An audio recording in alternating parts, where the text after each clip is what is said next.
It's a UB football podcast live once again from the Bahamas. And once again, our coverage of the Bahamas Bowl is presented by Bezroy Roofing and Siding, the official home remodeling partner of UB Athletics. Family owned and operated by UB alumni and former student athletes, offering roofing, siding, windows, deck, and doors. Visit them at BezroyRoofing.com, BESROI Roofing.com. It's also brought to you by Crossbar Athletics. Coaches, simplify your season with Crossbar. Uniforms and team stores made easy. Visit CrossbarAthletics.com today. All right, today is the biggest day of the year for most people, and that is because it's the Bully Awards. We do these occasionally.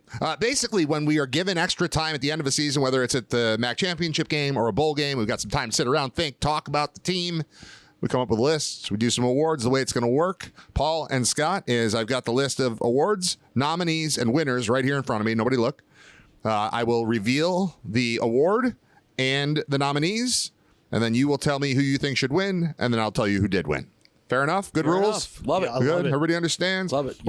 You ran this through the accountants? They've authorized, they've validated all the victories? There's no Deloitte, no Touche, no nobody. Okay.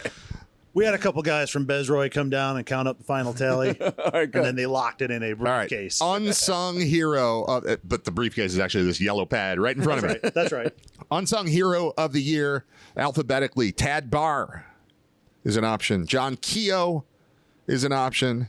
Dave Patnode is an option. Paul.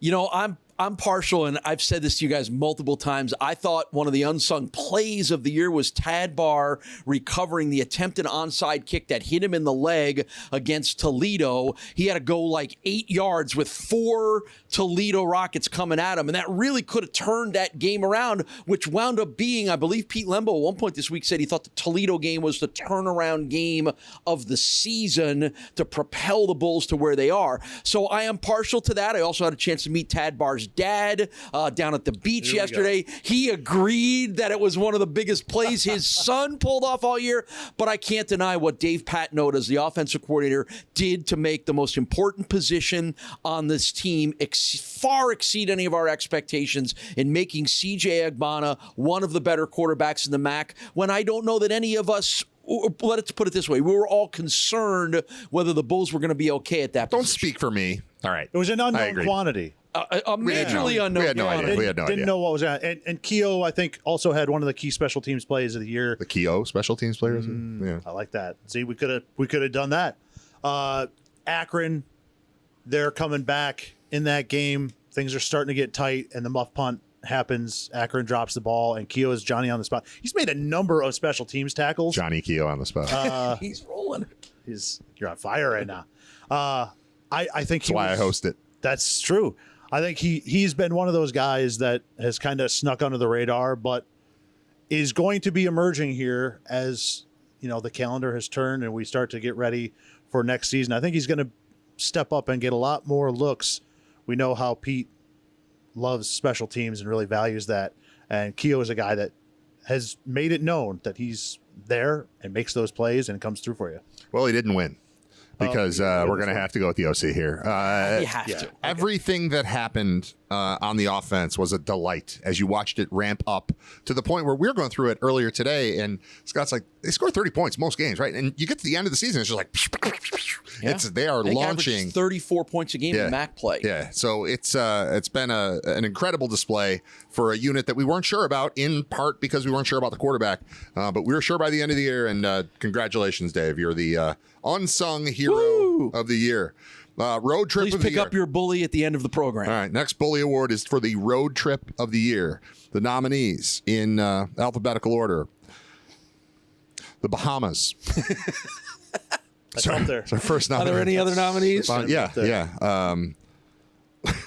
West Hartford, Connecticut. And DeKalb, Illinois. And I went out of order alphabetically, but that's okay. So it's Bahamas, DeKalb, or the Yukon trip. Well, DeKalb has a top 25 win. So, I mean, there's at least that going. That's a good trip. When you can go on the road and kick the Huskies in the teeth and do it when their stadium is packed and everyone's super excited that Notre Dame lost to their team and they think that they're going to make a run at the playoff, and then the Bulls show up and stomp them. win in overtime. But I mean, And create. we're not doing this podcast right now from a veranda in DeKalb. That's tough. Or Hartford. You Hartford, forgot to right. mention the DeKalb trip prompted the drop-in that you use, one of the all-time great moments in coaching victory speeches, which is "Let's get the hell out of here" by Pete Lemons. I don't know about you guys. Right. But I'm ready to get the hell out of here. Yeah. Paul, do you have a vote here? Bahamas, Illinois, or Connecticut? I'm voting at the only locale this season where we've walked through an aquarium to go eat dinner. Bahamas. The Bahamas wins. Congratulations to the Bahamas. Got to be very proud. Put that on their website. They won that. Okay. Up next. If we get moments after this, I'll have to update their Wikipedia. Atlantis Yes. Resort. It's a good idea. They won a 2025 Bully Award. Bully Award. Offensive Player of the Year. Your choices are CJ Agbana, Al-J Henderson, and Victor Snow. What are you going to do, Paul? I'm going Al-J Henderson. Now, of course, CJ, if we've already said what he did this year was amazing, but Al-J Henderson was the leading rusher in MAC games this year in the league. He ran for over 800 yards in 8 MAC games. He's on the brink of having a 1,000-yard season. He made big plays in the running game. One of the biggest plays of the season was in the passing game, the 75-yard touchdown at Eastern Michigan. Don't talk about that one yet, Paul. Early in the year, you wondered whether the Bulls had a running back who could carry the load for them this year. And the way the year ended, we're like, there isn't any doubt that we have a number one running back who happens to be the number one running back in the league. I vote Al-J Henderson. I would have to say CJ. Agbana this year has blown me away. My biggest complaint about him is that I can't keep watching him play football for us. The progression that he's had this year, just to see him with another year here would have been incredible. But this year was great. He made that scramble on 4th down to keep the Ball State game alive, and then just making some great throws at clutch times in all those close games this year. He came through on that 75-yard pass. He put it right on the money. They missed it early in the game. He maintained his composure, put it right on the money. And just every game, we ended up, no matter what the result of the game was, we ended up leaving that game seeing his growth and seeing how he got better each week. I think he was incredible this year. CJ wins by an inch. Especially because we're about to see his final game this weekend for the UB Bulls, and I hate that. I want to see more because it's been growing the whole time. If you asked me this at a different point in the season, I might not have said CJ Agbana, but the winner is CJ because of the progress that was made week in and week out. He's a better player today than he was the last time we saw him, and I expect to see that on the field here in the Bahamas Bowl. He got my vote simply because yesterday at practice, I saw him drop one in on a fade pass right into a garbage can. I like that. That's a tiebreaker. That's That's a impressive. tiebreaker. It was impressive. All right, we'll jump in. This one, I don't know. We'll see how this goes. Defensive Player of the Year for the UB Bulls. Your nominees are Sean Dolak, Red Murdoch, and Kobe Stewart. Paul, who do you think was the best defensive player on the Bulls this year? It's. I have already gone on record on some interviews and podcasts of saying that I thought it was equal to, if not even slightly more dominant, a season than Khalil Mack had in 2013. So my vote goes for Sean Dolak. I think I'm going to vote for Dolak. He's a consensus All-American, and I just watched Everyone Sharks else with has him. voted for him. But I just watched Sharks with him like That's a 15 true story. minutes ago, which is great. I do watched want to it. shout out the other two guys. Red is awesome. Yeah. He has, I was thinking earlier today, I believe he has taken out 4 quarterbacks this year. At some point in the game, the starter had to leave because he ran into Red.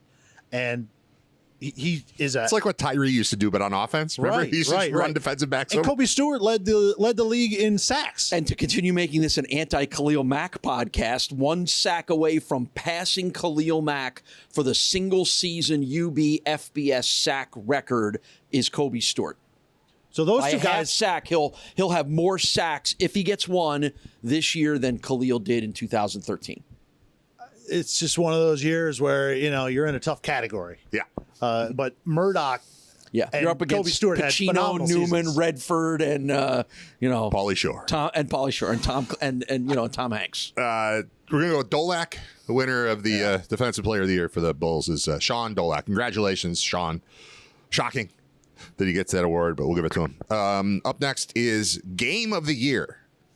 Game of the Year. Your three nominees, Paul and Scott, are the UB Bulls against the Northern Illinois Huskies, the UB Bulls against the Ball State Cardinals, and the UB Bulls against Western Michigan, the Broncos. I will vote Ball State. Even though the Northern Illinois game was the turning point game of the year, I think the Ball State game was everything you expect on a Tuesday night in November. Yeah. Maction, crazy offense, big plays, and then you add a 14-point fourth quarter comeback and an overtime win to a third-string touchdown pass to a third-string running back to win it. To me, that puts it as the winner. I love the Northern game for all the reasons I stated earlier, but Northern hasn't had that high of a moment in a long time, and they were there to celebrate. Yeah.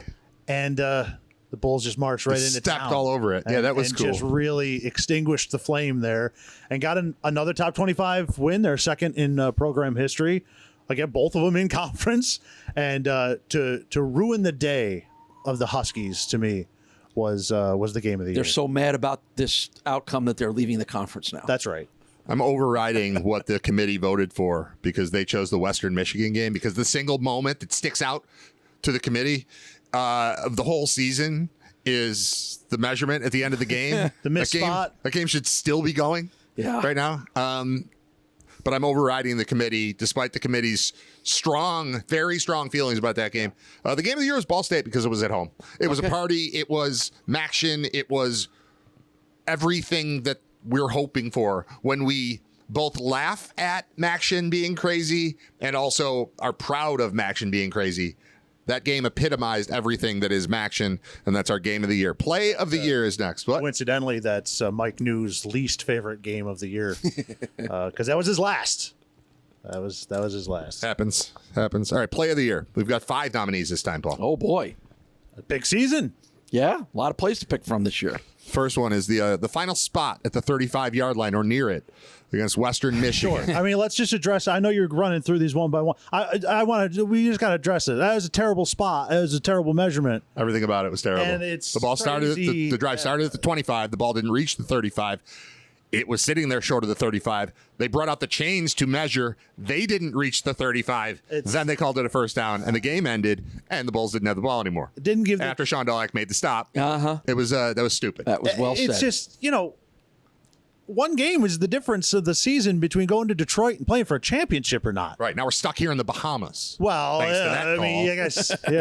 I guess you can't go that wrong that way. All right, next play is the Al J. Henderson wheel route touchdown against Eastern Michigan, which I believe came one snap after a long Eastern Michigan touchdown. Is that right? That's right. Yeah, That's it was right. a touchback, 25-yard line, 75-yard touchdown pass. Yeah, so that was good. Victor Snow touchdown catch at Northern Illinois. Yeah, that's a big one. I think that If that might game was get the it. turning point, that play was the turning point in that game. Yeah, I think it was 17-3 at the time. CJ puts it right down the middle of the field, and Victor Snow, the smaller of the 3 players involved there, goes up and wins that battle between 2 really high-quality DBs, brings it down, and completely changed the complexion of the game where the Bulls were kind of, struggling to get going offensively. They get the big play, and from that point on, they dominated. CJ to 3J to tie Ball State. That's a good one, too. JJ Jenkins from CJ Ogbonna. And JJ down there somewhere. Yeah. Heave it and go. Yeah, it was a great catch at a great moment. Just again, as you said, throw it up, and let a receiver go make a play. And the receiver went and made a play. And with inside of a minute to go in the game. I mean, everything right. about it was awesome. Again, if that's our game of the year, that was the play of the game and the game of the year. It's a lot. Sean Dolak had a pick six against Eastern Michigan. That's one of the greatest plays I've ever seen in football. So that's also nominated. A couple of hurdles in Thoughts? there. Oh yeah. A lot of crazy red on that Red play. Murdoch just running around like his hair is on fire, just blocking everything in sight. You're not exaggerating. You know, if you think that Brad is exaggerating and Brad's seen a lot of football, I agree Google with you. it. I agree. Yeah, It was great. one of the It's a great greatest play. plays we've ever seen, and we've seen a lot of football. One of the greatest plays we've ever seen. So I think that you might be leaning towards. And Sean Dolak agrees, because when asked what was the play or the moment of the season for you, he said that one as well, too. Will we hear that on the pregame show? You will hear that on the pregame show. Cool. Well, it wins because that was awesome. Dolak, pick six. He's the guy. All right. That's your play of the year. Oh, we've got some awards that were given out before. They were handed Previously- out. Yeah, previously given out. Presented before the ceremony. camera. At a Before the cocktail, camera at a was here. cocktail Before the reception in ceremonies. the Royal Towers ballroom. All right. Head coach of the year goes to Pete Lembo. Oh, good call. That's a good one. Thanks, Pete. Thank you, Pete. Congratulations. Best visiting radio booth.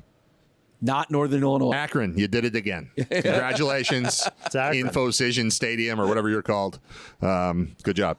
Best league reprimanded action by a UB Bull is the Upton Bellenfant double bird against Northern Illinois. Yeah, that was a good one. Congratulations, Job, Upton. UB. Yep. Best win. Best win of the year. Let's see if you can guess this one, Paul. Best win of Yes. the year? Because it just hadn't been done in so long. Best win of the year. What? Scott, what happened? We beat a Patriot League team this year. I Lafayette thought you might go- Leopards. I We're thought back, you might baby. be going there. Best win of the I year. thought that might be where you were going. Yeah. Hey, What? can't get to the Bahamas without going 1-0. That's right. And now you got to start somewhere. Lafayette came into town. We talked to some of the Lafayette people. They thought they were going to win that game. Yes, they did. And they did not. Did win not that game. win at all. Stomped them out. The Red Murdoch hit of the year goes to Cole Snyder. Sorry, dude. Goes against oh, Cole Snyder. Shouldn't have left. Wouldn't have happened if you were still on the team. Best meal of the year. Paul, do you know this one? Oh, this one's easy. The Columbus, Ohio, before the Ohio game, the awesomely cool high street cafe bistro. The Eagle. The called the Eagle. Eagle. The Eagle in Columbus, Ohio Yes. wins best meal you, of Mark. the year. Thanks, Mark. Mark brought Thanks, us there. Mark, on that. That was his idea. Shout out, Mark Holna. Worst call of the year. That was the spot against Western Michigan That was a at bad the end one. of the game. Yep. The drive started at the 25-yard line. Then the ball didn't get to the 35, and then they measured, and the chain didn't get to the 35. Yeah. And then they called it a first down anyway. But stop me if you've heard this one before. We have. All right, that's all the ones that were. Oh, no. Best opposing player. We never actually chose one. We wrote down a couple. Let's just discuss this. Best opposing player we saw this year. Player. Well, I went with Brady Cook. Yeah. I was very impressed with him. I know he got banged up after he played the Bulls, so he didn't really have the season that they had hoped for. But in our give you game, I he got a looked different one. spectacular. Yeah, and that wasn't just the matchup. That he was great. Tanner Kozio. That's the who I tight wrote end down. from That was Ball our. State. That was the other thing that I thought. Yeah. Yeah, those are the two that we had, and we didn't choose one. And So the honorable mention could go to the quarterback at Ohio, because I don't think we thought he was nearly as good as he played, not just against UB, but the whole season Because of the MAC I have championship. blocked out that game I completely. know, don't even but he remember. was. You walked away from that, aside from being angry about another bad trip to Athens, going, that quarterback was way better than I thought he was. Yeah. All right, there's only one award left to give, and it's the biggest. Okay. It's the grand finale. It is the broadcaster of the year. Oh no! Your nominees so far are me, Yeah. You're up for this one. Yeah. Yes. you, I'm happy to be nominated. and Scott. Oh, thank you. Yeah, no problem. I'd probably go Paul. 300 games this year. It was a milestone year. Again, thank you guys for 300 that. games on the game of the year. Yeah, that's true. It's pretty good. That's pretty good. That's it was a true. pretty Paul, spectacular day. Who's your pick, Paul? We can't you can't vote for yourself. Is that the ground rules? You can't. No, I think you I can. think by saying that, you it's, think you can. it's a tie It's a tie between the between two not of you me. guys, because you guys make whatever I am. You guys There we make go. me better and make our broadcast awesome. So I vote 1/2 vote for each of you. All right. All Well, of those this half votes are not going to do anything. When 2 full votes go to Paul Peck, the broadcaster of the year, Mr. 300, right here. Congratulations! Thank you. I'm on so that proud. achievement and on winning broadcaster of the year, that's got to be a big deal. So proud. That's where you have to put the helmet on. though. Oh, I got to put the helmet on Yeah. now? Yeah. Okay. Put it on. Yeah. Put it on. There it is. All right. you So go. now I'm going to do these reads to close this thing Hold it out, up. but I would like the camera pointed just right at Paul's face. And I want that to be all anybody can see is You see Paul's my face. neck muscles quivering. These things are way heavier than I ever thought All they right. were. Look into the camera, please. All right. So people will look at that and My listen. Dolac eyes. Yeah, look mean, Paul. All right. Coverage of the Bahamas Bowl is presented by Bezroy Roofing and Siding, official home remodeling partner of UB Athletics, family owned and operated by UB alumni and former student athletes, offering roofing, siding, windows, deck, and doors. Visit them at bezroyroofing.com, BESROI roofing.com. And it's also brought to you by Crossbar Athletics. Coaches, simplify your season with Crossbar. Uniforms and team stores made easy. Visit crossbarathletics.com today. That's it for the Bully Awards. That's it for our coverage, podcast video-wise from the Bahamas. But there's a game coming up, and you'll hear from us over the course of the next couple days with that. And that'll do it. Thank you for tuning in, listening, watching. Go Bulls. Go Bulls.